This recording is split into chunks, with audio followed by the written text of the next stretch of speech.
সাংস্কৃতিক তথা শৈক্ষিক নগৰী ৬০০ বছৰীয়া আহোম ৰাজত্বকালৰ শেষ ৰাজধানী যোৰহাট চহৰ গাতে লাগি থকা নৱালী হৈ চৰ্দাৰআলি টিমটিমিয়াৰ এটি প্ৰাকৃতিক মনোৰম চালে চকুৰোৱা চাহ বাগিচা আৰু শাৰী শাৰী সাঁচি গছৰ মাজত সুন্দৰকৈ নানা তৰহৰ ফল ফুলৰ বাগিচাৰ মাজত নতুনকৈ সংযোজন হ'ল জলপৰী নামাকৰণে এখনি আভিজাত্য ৰিজৰ্টখনিত আপোনালোকে জুতি ল'ব পাৰিব নানা লোভনীয় খাদ্য সম্ভাৰৰ লগতে নিৰিবিলি শান্তিময় পৰিৱেশত বিয়া জন্মদিন বা অন্য যিকোনো অনুষ্ঠানৰ সুবিধা লাভ কৰিব পাৰিব এই জলপৰী ৰিজৰ্টত।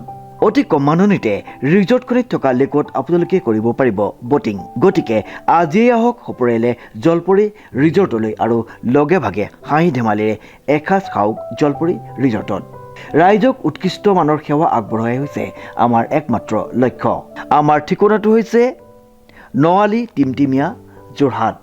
আমাৰ যোগাযোগৰ নম্বৰটো হৈছে 7896524655 অথবা 6001394297।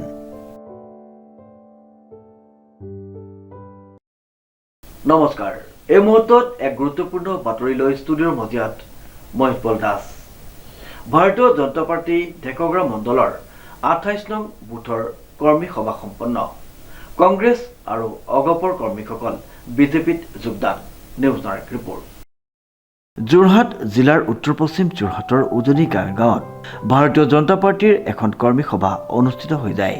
ভাৰতীয় জনতা পাৰ্টি ঢেকীয়াখোৱা মণ্ডলৰ উদ্যোগত 44 নং গাঁও পঞ্চায়তৰ 28 নং বুথত অনুষ্ঠিত হোৱা এই কৰ্মী সভাত আগন্তুক পঞ্চায়ত নিৰ্বাচনৰ বাবে প্ৰাৰ্থিত্ব প্ৰদান কৰিব লগা মনোনীত প্ৰাৰ্থীসকলক ৰাইজৰ আগত চিনাকি কৰাই দিয়া হয়।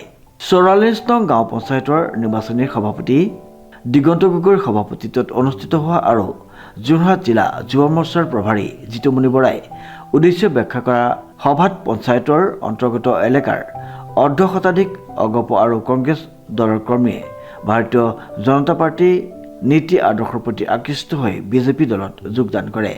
উক্ত কৰ্মী সভাত অঞ্চলটোৰ 2 শতাধিক লোকৰ লগতে মণ্ডল আৰু জিলা বিজেপিৰ কেইবাগৰাকীও বিষয়ববীয়া উপস্থিত থাকে। ভাৰতীয় জনতা পাৰ্টিৰ 44 নং মধ্যসৰ চৰাই গাঁও পঞ্চায়তৰ অন্তৰ্গত আমাৰ আজি বুথ নম্বৰ কিমান আছিলে এইটো 28 নং বুথ সমিতিৰ আজি এখন কৰ্মী সভা অনুষ্ঠিত হৈছে। এই কৰ্মী সভাত 44 নং মধ্যসৰ চৰাই পঞ্চায়তৰ যিসকল জ্যেষ্ঠ কৰ্মী আৰু বুথ সমিতিসমূহৰ সভাপতি সম্পাদকসকল আৰু লগতে এই পঞ্চায়তৰ অন্তৰ্গত জিলা অন্যান্য ৰাজ্যিক সমিতিৰ সদস্যসকল লগতে আমাৰ আগন্তুক পঞ্চায়ত ইলেকশ্যনৰ বাবে প্ৰাৰ্থিত্ব প্ৰয়াসী আবেদনকাৰীসকলে আজি ইয়াত মিলিত হৈ আমি এক বাৰ্তালাপ কৰা হয়। সভাখনত আমাৰ উপস্থিত আছে সন্মানীয় যোৰহাট জিলাৰ প্ৰাক্তন সভাপতি তিতাবৰ সমষ্টিৰ প্ৰাক্তন বিধায়ক হেমন্ত কলিতা ডাঙৰীয়া, আমাৰ মণ্ডল সমিতিৰ সন্মানীয় ভাতৃপ্ৰতিম সভাপতি ITDP বৰ্ডৰ অধ্যক্ষ কুশল পেগু ডাঙৰীয়া প্ৰমুখ্যে প্ৰাক্তন মণ্ডল সমিতিৰ সভাপতি দুজনকৈ আছে অসীম প্ৰকাশ দত্ত চিত্তৰঞ্জন দাস ডাঙৰীয়া। এই সমূহৰ লগতে যথেষ্টখিনি ভাৰতীয় জনতা পাৰ্টিৰ লোক ইয়াত উপস্থিত আছে। তাৰোপৰি সকলোকে শুভৰ কথাটো হ'ল যে ভাৰতীয় জনতা পাৰ্টিৰ সাংগঠনিক কাম কাজ আৰু ভাৰতীয় জনতা পাৰ্টিৰ চৰকাৰৰ দিনত মাননীয় মুখ্যমন্ত্ৰী হিমন্ত বিশ্ব শৰ্মাৰ উন্নয়নৰ ৰাজনীতিৰ প্ৰতি আকৃষ্ট হৈ নৰেন্দ্ৰ মোদী ডাঙৰীয়াৰ ভাৰতক নেতৃত্ব দিয়া সেই নেতৃত্বৰ প্ৰতি আকৃষ্ট হৈ ভালেসংখ্যক অন্য দলৰ সদস্যই ভাৰতীয় জনতা পাৰ্টিত যোগদান কৰিছে। তাৰে আপুনি ধৰক আমাৰ হেমকান্ত গায়ন ডাঙৰীয়া আমাৰ মাজত উপস্থিত আছে, তেখেতে যোগদান কৰিছে জাতীয় কংগ্ৰেছৰ পৰা আহি। ৰঞ্জিত বৰা আমাৰ মাজত উপস্থিত আছে, দীপালী হাজৰিকানী আমাৰ মাজত উপস্থিত আছে, তেখেতসকলে আজি ভাৰতীয় জনতা পাৰ্টিত যোগদান কৰিছে জাতীয় কংগ্ৰেছৰ পৰা আহি। অসম চৰকাৰৰ অৱসৰপ্ৰাপ্ত কৰ্মচাৰী যাদৱ গায়ন ডাঙৰীয়া প্ৰমুখ্যে ভালেকেইজন সমাজকৰ্মী আজি ভাৰতীয় জনতা পাৰ্টিত যোগদান কৰি ভাৰতীয় জনতা পাৰ্টিক শক্তিশালী কৰাৰ বাবে প্ৰতিশ্ৰুতিবদ্ধ হৈছে। আৰু লগতে ভাৰতীয় জনতা পাৰ্টিৰ এই 44 নং মধ্যসৰচীয়া পঞ্চায়তখনক পুনৰ